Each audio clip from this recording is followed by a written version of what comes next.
Étranger. Ici tu seras bien si tu y restes. Ici, le souverain bien est le plaisir. Inscription que l'on pouvait lire à Athènes, à l'entrée du jardin d'Épicure. Bienvenue dans le jardin, cet espace ouvert et accueillant où l'on aime à se retrouver entre amis. Le jardin est un podcast qui explore la création littéraire en s'intéressant d'abord et avant tout au quotidien, à la pratique, à la vie des autrices et des auteurs. Vous êtes prêts ? Donnons tout de suite la parole à notre invité. Quand Flaubert fait une phrase, c'est l'inverse du système proustien. Il voyagea, il connut d'autres amours encore. Pour arriver à cette phrase-là, Flaubert a taillé, supprimé et tout, là où Proust a remis des paperoles, a rallongé. C'est une approche fondamentalement différente. Proust, on a le sentiment qu'il n'a jamais fini de vous dire parfaitement ce qu'il voulait vous dire. Vous voyez la charge émotive. Ce qui m'a beaucoup plu dans l'aventure finale de Proust, c'est avant tout l'histoire d'une formidable amitié. Flaubert, c'est pareil. Quand Flaubert écrit à George Sand ou à Tourguenieff, c'est des monuments à la gloire de ce semblant qui n'est pas si fréquemment développé dans la littérature. Bonjour Jacques Leterre. Bonjour. Merci de recevoir le podcast Le Jardin dans un de vos hôtels littéraires. Alors c'est l'hôtel Le Swan, donc l'hôtel qui est consacré à Proust, mais on va parler de Proust juste après. J'aimerais d'abord que vous nous parliez de votre passion de bibliophile, parce que c'est vrai que moi j'ai l'habitude d'interviewer des auteurs, des autrices, mais jamais encore de bibliophile, et j'aimerais en savoir plus, parce que ce monde m'est un peu inconnu. Donc, Je ne suis pas un bibliophile, il y a plusieurs variétés de bibliophiles. Moi j'appartiens à la variété du bibliophile lecteur. Je ne dirais pas le bibliophile liseur, c'est-à-dire j'ai lu le livre, ou je le lis, et j'ai envie de l'avoir dans une belle édition, un beau papier, mais ça peut attendre 20 ans, 30 ans. La Chartreuse de Parme, j'ai mis 30 ans avant de trouver l'édition originale avec un envoi d'un livre qui m'avait bouleversé quand je l'avais lu adolescent. Il y a des bibliophiles qui sont des collectionneurs d'incunables, des collectionneurs de livres du XVIIe, XVIIIe, non. Moi, pas du tout. Je veux avoir dans ma bibliothèque les écrivains que j'ai aimés adolescents. Mon goût a peu changé. La lecture de Proust comme celle de Rimbaud, on en reparlera, les deux m'ont dévasté, et c'est encore ça que je mets au sommet de la littérature. Proust, vous l'avez lu très jeune, par exemple ? Alors, j'ai des amis qui disent que plus ça va, plus je donne l'impression de l'avoir lu de plus en plus jeune. Donc je ne sais plus. C'était l'année de la 3e, donc ça fait... je devais avoir 14 ans. Et j'ai pas tout compris. Il y a des rapidités qui me sont passées totalement inaperçues. Barthes a une formule un peu brutale là-dessus. Il dit... Chez Proust, on ne saute jamais 2 fois les mêmes passages. Mais là, c'est pareil.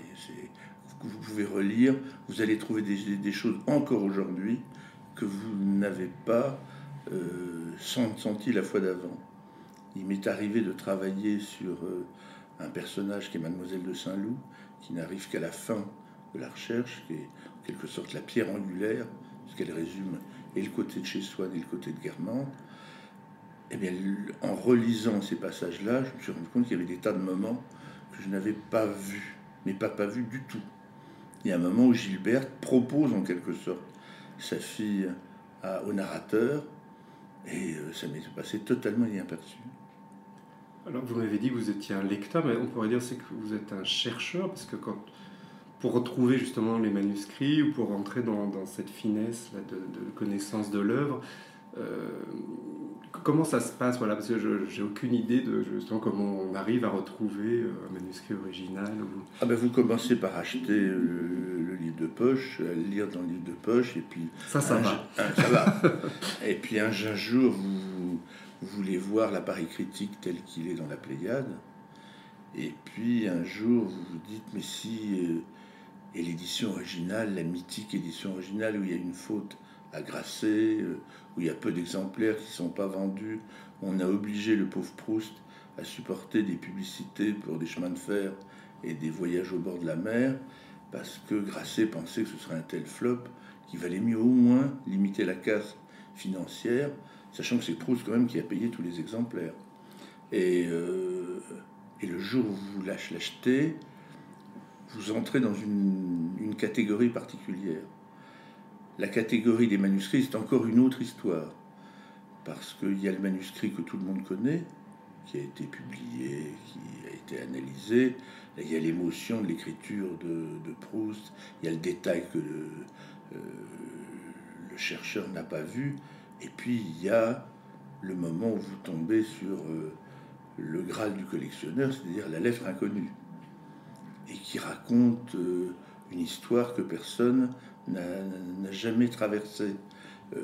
Dans les lettres à Finali, on savait que Finali avait aidé Proust à se débarrasser de son maître d'hôtel, Henri Rochat, mais on ne savait pas qu'ils avaient été ensemble en Angleterre, on ne connaissait pas les détails des relations, on ne savait pas les montages que Proust a mis en place, on ne savait même pas que Proust, quand il voulait parler de quelque chose de tordu, avec des raisonnements alambiqués, il dit tout ça c'est très proustique. Il a inventé un terme pour... il est capable d'infiniment d'autodérision. On ne doit pas dire proustien, on doit dire proustique maintenant. Ouais. Quand ça s'applique, proustien c'est des études proustiennes, c'est plus sérieux.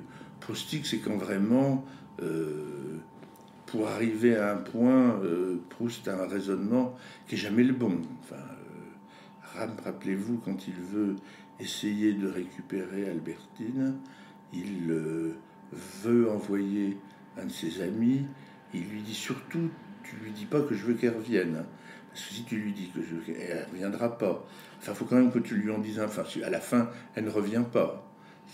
Ça ne marche jamais. Des voix tellement détournées que... Ça ne marche jamais, jamais.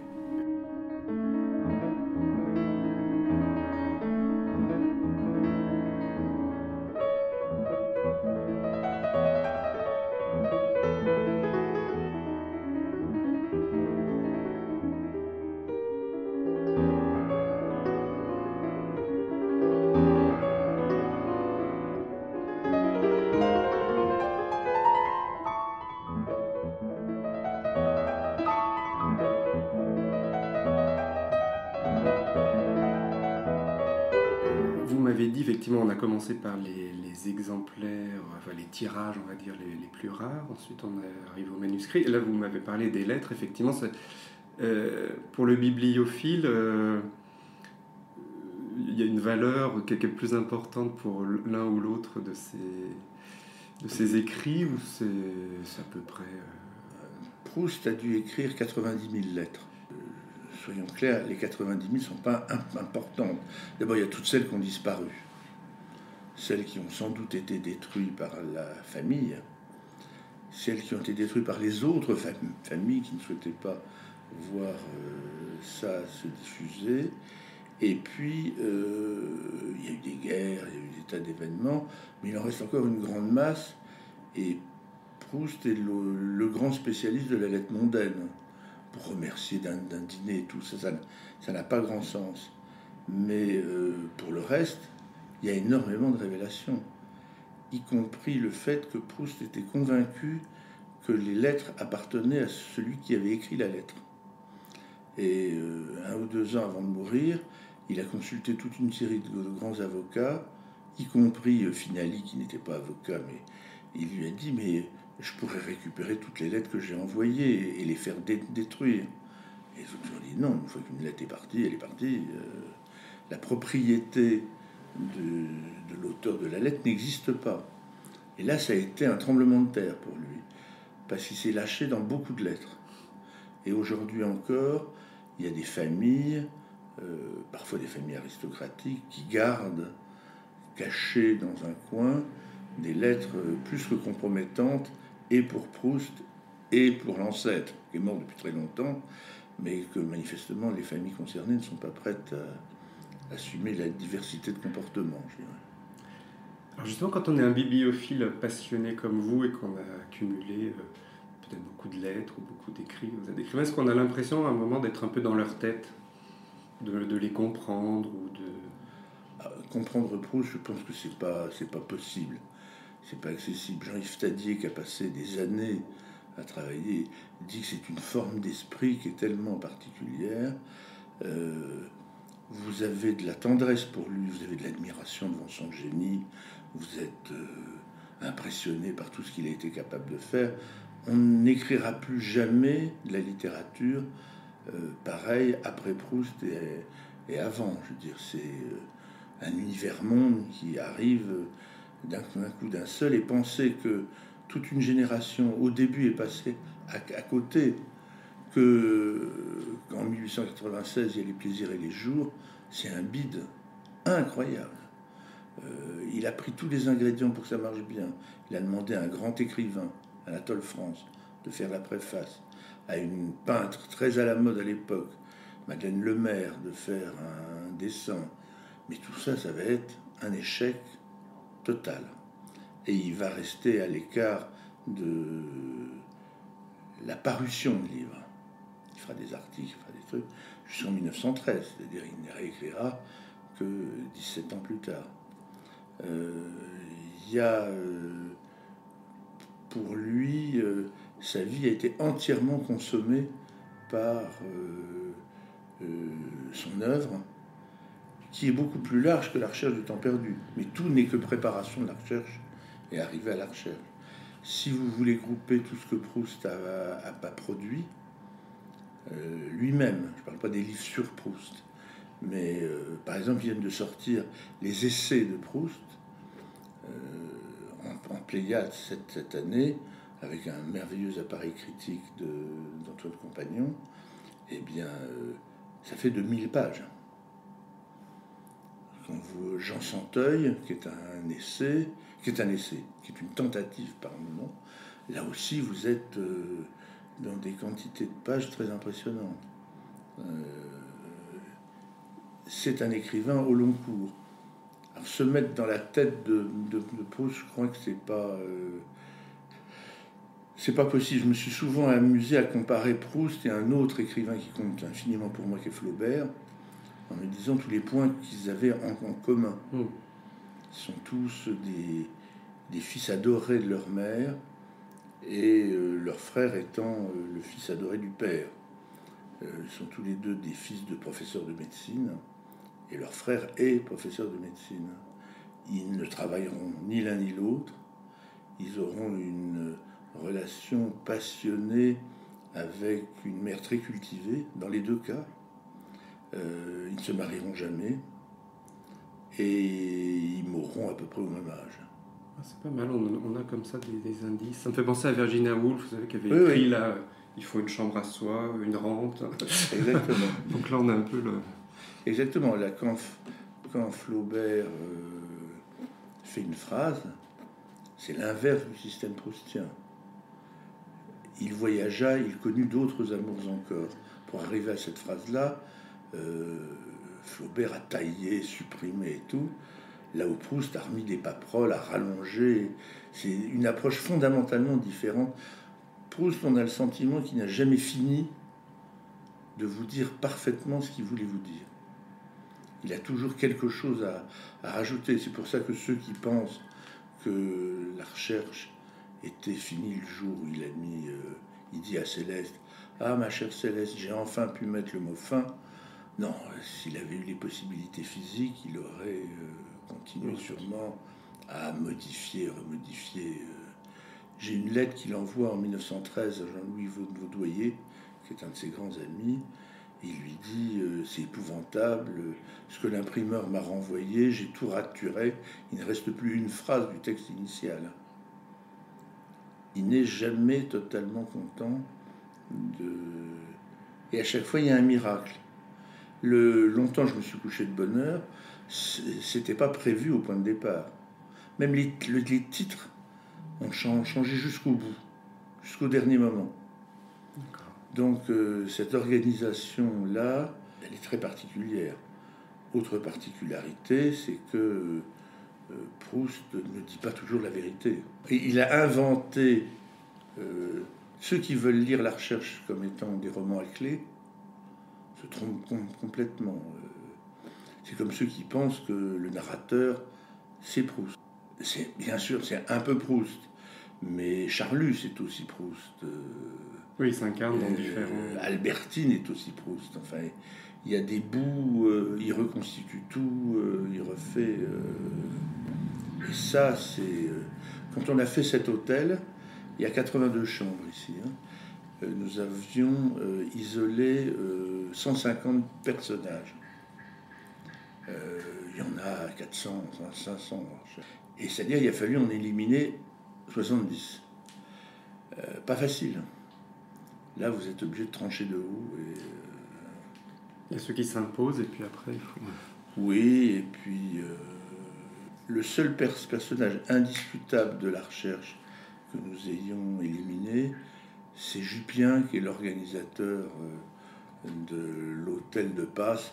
Parce que je ne me sentais pas de gérer une chambre qui reconstitue l'ambiance d'un hôtel de passe pendant la guerre de 14.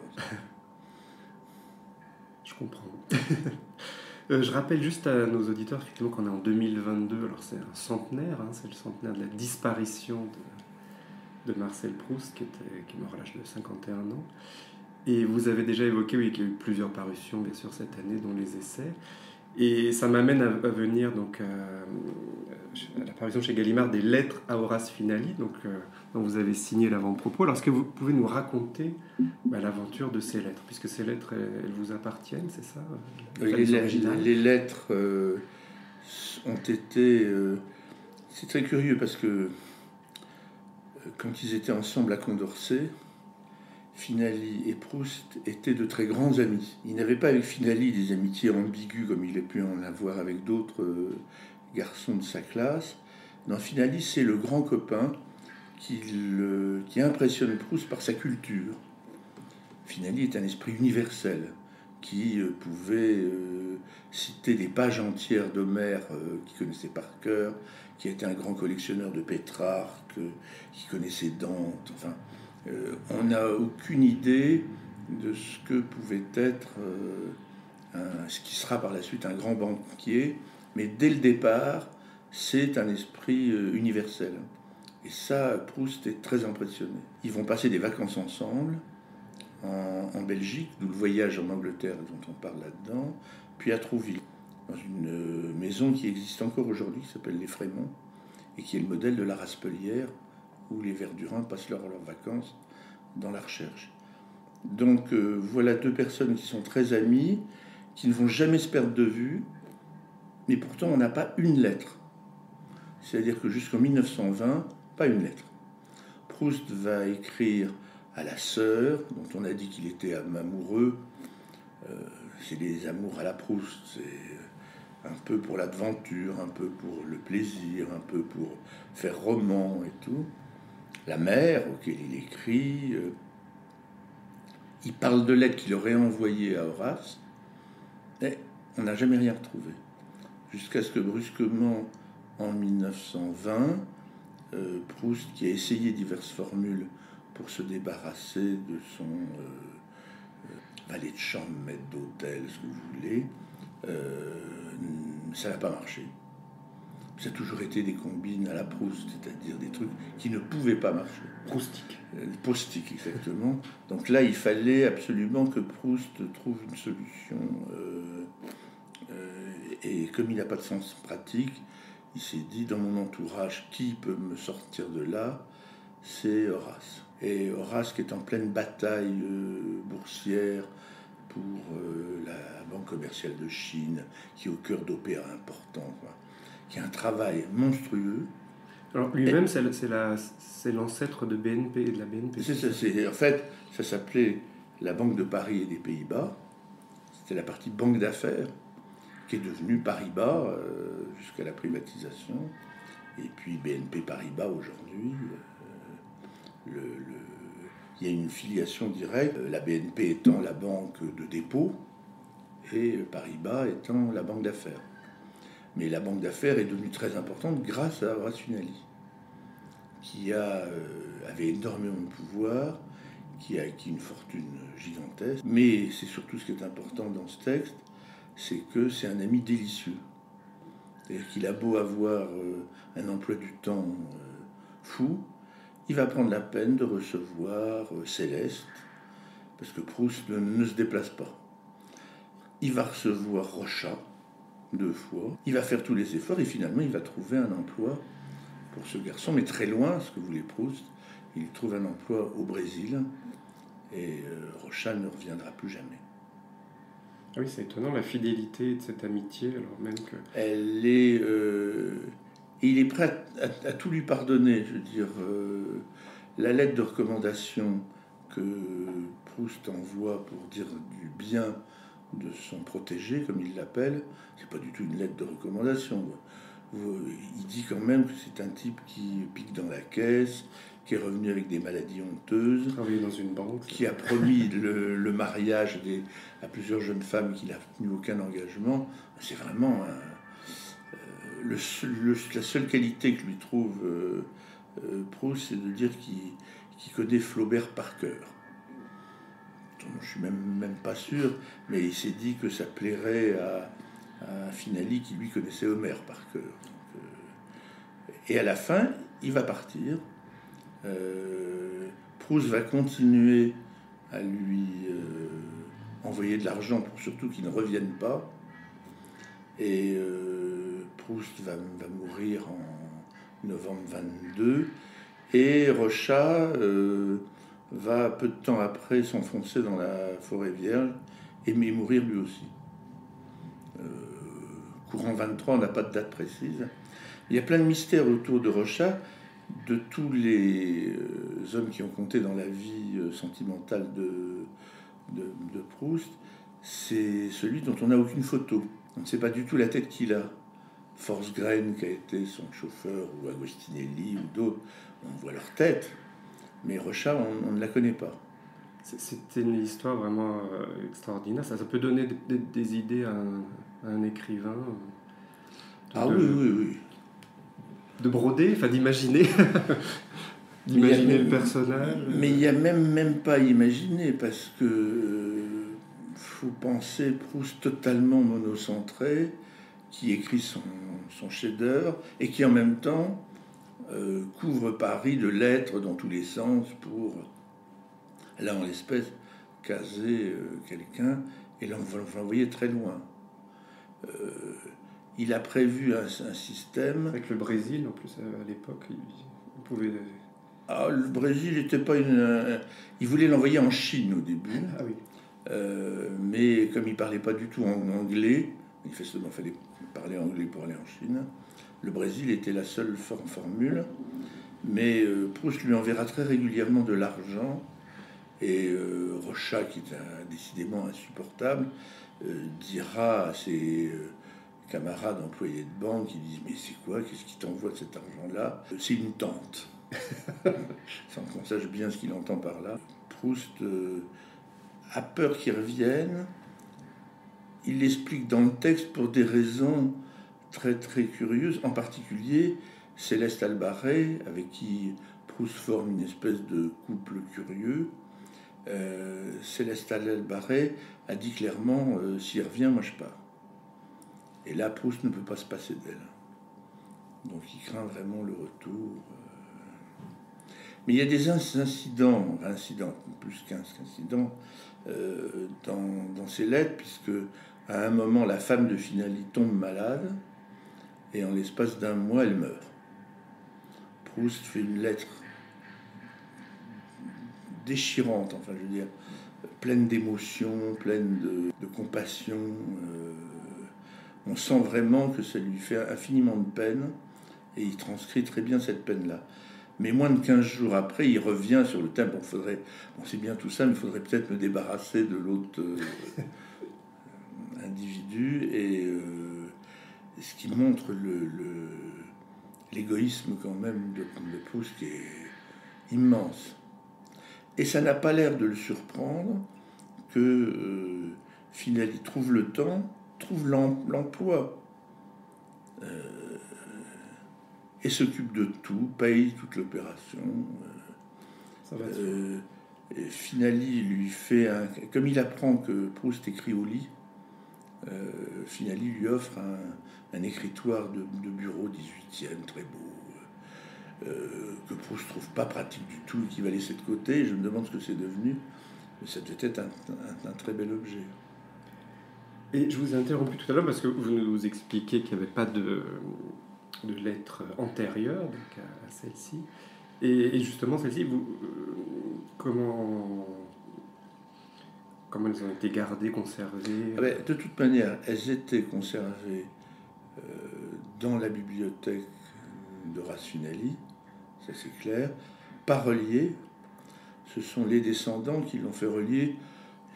On peut dater ça de la fin des années 40, début des années 50, puisque le relieur auquel ils ont fait appel, Pierre-Lucien Martin, était une star de la reliure, n'a commencé vraiment à relier qu'après la guerre. Or, Finali lui-même est mort en 45, pardon, et donc il n'y avait pas c'est pas lui qui les a fait relier, clairement. Elles ont été reliées d'ailleurs très bizarrement, parce que quand je les ai achetées, j'ai commencé à vouloir les lire, et outre le fait que les lettres de Proust ne se lisent pas de manière normale, parce que Proust prend une feuille de papier, la plie en deux, et il écrit sur la première page, puis sur la troisième, puis horizontalement sur la seconde, et il finit sur la quatrième. Vous êtes obligé en permanence de tourner la lettre, et j'ai essayé de suivre l'histoire, et j'y arrivais pas. Parce qu'en fait, ceux qui ont relié ces lettres ne les ont pas lues, ou mal lues, et comme Proust ne met pas de date, elles ne sont pas dans l'ordre chronologique. Donc pour cette édition, il a fallu qu'on les remette dans le bon ordre. Dans le livre, elles sont restées l'ordre de départ. Mais après, pour la compréhension, sinon vous vous trouvez... Rochat est déjà parti alors qu'il revient. Oui, c'est difficile à suivre. C'est un peu compliqué. La première des lettres qu'il envoie a disparu. Je ne sais pas ce qu'elle est devenue. Et une des lettres, la lettre de condoléances, appartenait encore à la famille qui l'a prêtée pour la parution chez Gallimard. Mais ce qui est très émouvant, c'est qu'ils ont remis des éléments qui rendent l'ensemble très familier. Il y a des photos de classe de Proust et de Finali quand ils sont à Condorcet. Il y a la lettre qu'envoie le frère de Proust quand Proust meurt. L'après-midi même de la mort de Proust, son frère envoie un mot à Finali. C'est un des premiers qui prévient pour lui dire que Marcel est décédé. Et il y aura, pendant les 10 ans qui vont suivre, des échanges entre Finali et Robert Proust, parce que Finali, par fidélité à l'amitié qu'il avait pour Marcel, va subventionner les hôpitaux, les centres de recherche de cancer, etc. C'est Finali qui paye ça. Et on voit les lettres de reconnaissance que lui envoie Robert, mais c'est par fidélité avec cette amitié d'adolescence.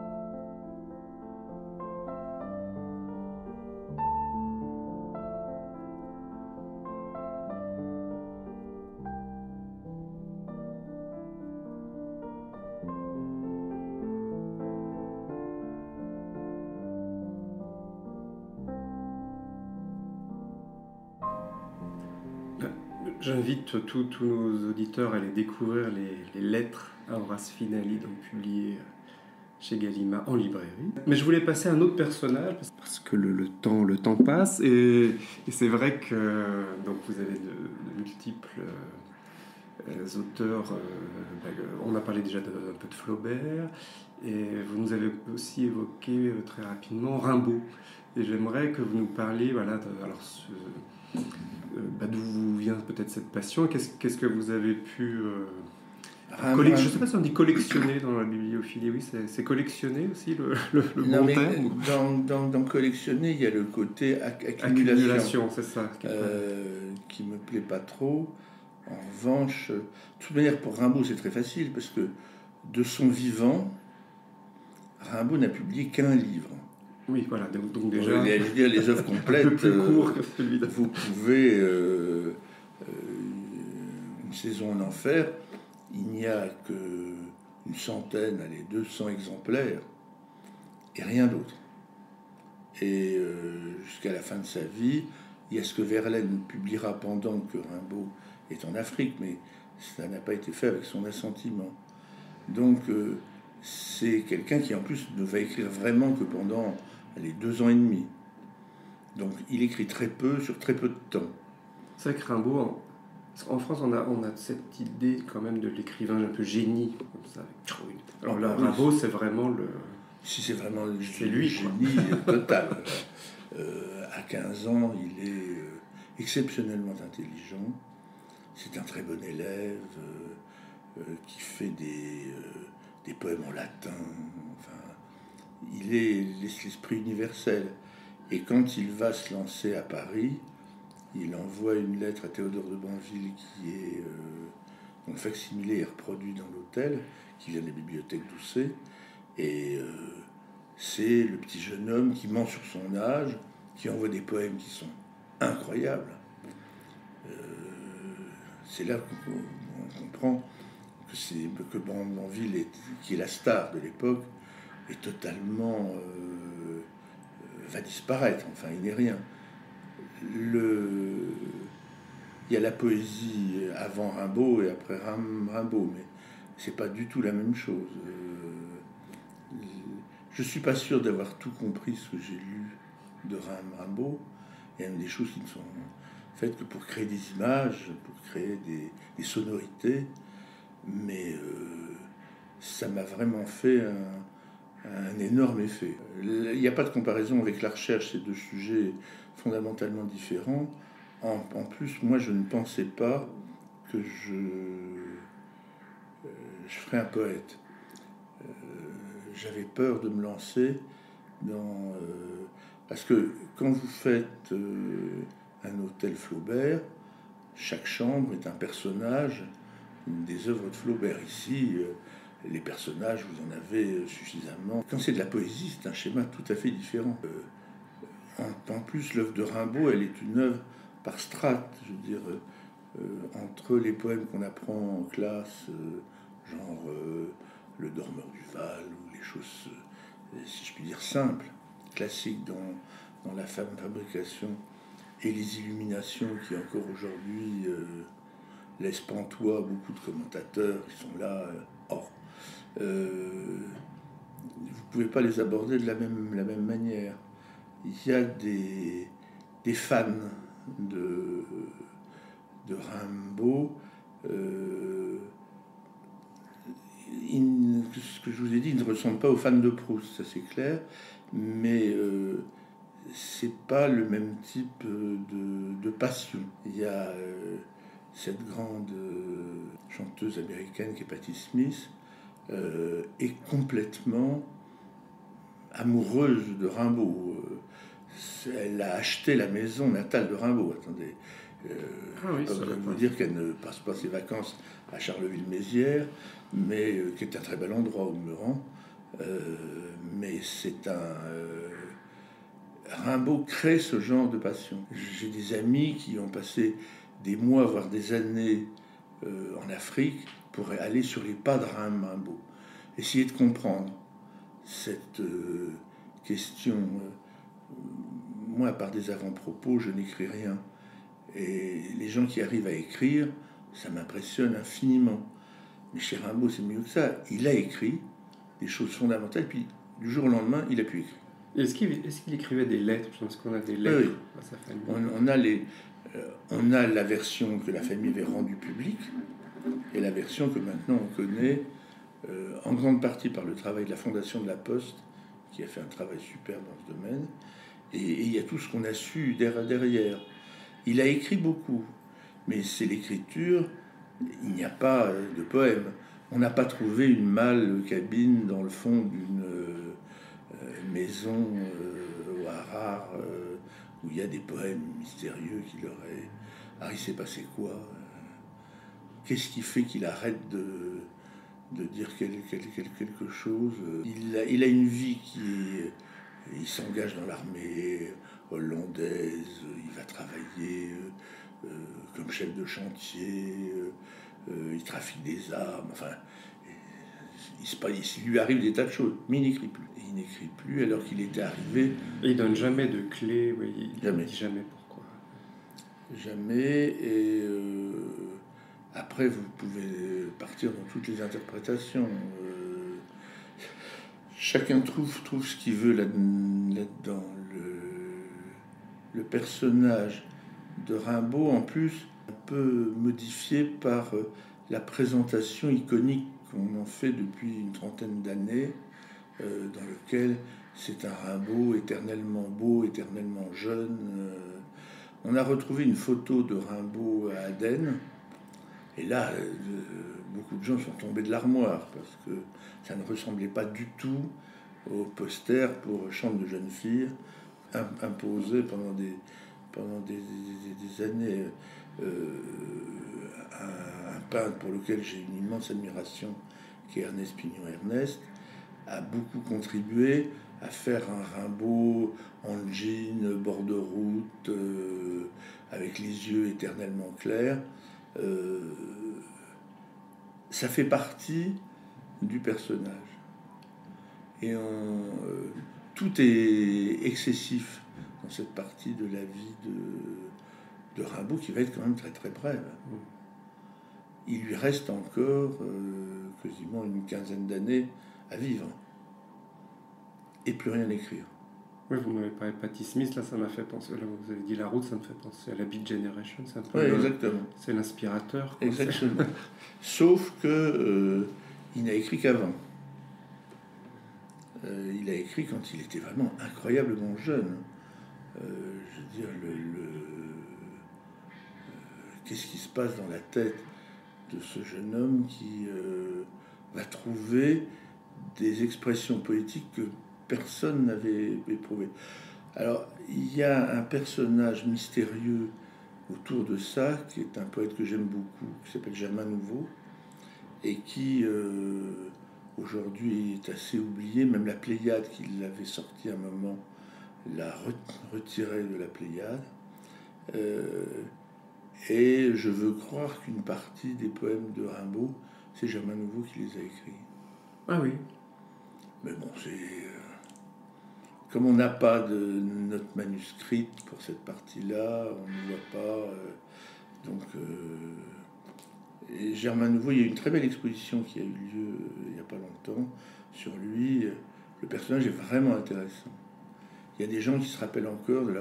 Il a fini clochard à la sortie des églises à Mandier. Et il y a des gens qui se rappellent encore de l'avoir vu, de lui avoir donné un peu d'argent. Alors, on va lancer les auditeurs sur la piste de Germain Nouveau. Mais... Non, il fait partie des... Je vais pas quand même faire... Il y a une chambre Germain Nouveau dans l'hôtel. Ça, c'est l'avantage d'être le propriétaire et de décider qui va avoir sa chambre, qui même va être l'écrivain auquel on consacre un hôtel entier. On parlait de Vialat. J'ai dirigé des groupes cotés dans une vie antérieure. S'il avait fallu expliquer à un conseil d'administration qui est Vialat, pourquoi c'était intéressant, qu'est-ce qu'il fallait faire, non. C'est trop compliqué là. C'est trop compliqué. Il vaut mieux être le propriétaire. Merci beaucoup. Pour terminer, ça m'a fait penser à une question. Est-ce que vous conseilleriez à des écrivains d'aujourd'hui d'écrire des lettres manuscrites? Parce que comment on va faire dans le futur pour... ça va être un schéma terrifiant. Je veux dire, les 80 ou 90 000 lettres de Proust sont... SMS, c'est compliqué. Ben, c'est même plus rien. Puis il y a un genre dans la lettre. Il y a le retour de lettres, il y a la forme... Flaubert, dont j'ai un certain nombre de lettres. Flaubert écrivait toute la nuit, et quand il avait torturé les mots, parce que ces pages sont uniquement des gribouillis, il a tout recommencé, il a tout barré et tout, et pour se délasser, il écrit des lettres. Et là, soudain, ces lettres qui ne sont pas sur la même couleur de papier, sont souvent sur des feuilles bleues, il n'y a pas une rature. Tout est d'un seul jet. Il peut vous couvrir 8 pages de choses brillantissimes, libérées, sans avoir le moindre remords. Vous voyez la charge émotive. Ce qui m'a beaucoup plu dans l'aventure Finali Proust, c'est avant tout l'histoire d'une formidable amitié. Et bien, Flaubert, c'est pareil. Quand Flaubert écrit à George Sand ou à Tourguenieff, c'est des monuments à la gloire de ce sentiment qui n'est pas si fréquemment développé dans la littérature. Et ces deux-là étaient des modèles en ce domaine. Mais voyez physiquement une lettre de Flaubert, c'est un bonheur en plus. Flaubert non seulement est très lisible, je dis il n'y a pas de rature, mais il écrit vers le haut, c'est-à-dire comme il a une espèce d'optimisme qui ne ressemble pas à sa nature, hein, mais il écrit en montant. Si vous emmenez les lettres de Flaubert chez un graphologue, il va vous dire que ce garçon, il va faire une grande carrière. C'est génial. Donc je vous propose de terminer là-dessus, sur l'amitié et l'optimisme. Merci Jacques Lethéâtre. Merci beaucoup. Et voilà, c'est déjà fini. Merci beaucoup, chères auditrices et chers auditeurs, d'avoir passé un moment avec nous dans Le Jardin, un podcast littéraire. S'il te plaît, dessine-moi un écrivain. Je suis François-Xavier Robert. Ce podcast n'aurait pas été possible sans l'aide précieuse de Julien Oran au mixage et à la création musicale. Si vous avez aimé ce podcast, n'hésitez pas à laisser un commentaire, à le partager, à vous abonner. Rendez-vous très bientôt pour un prochain épisode du Jardin.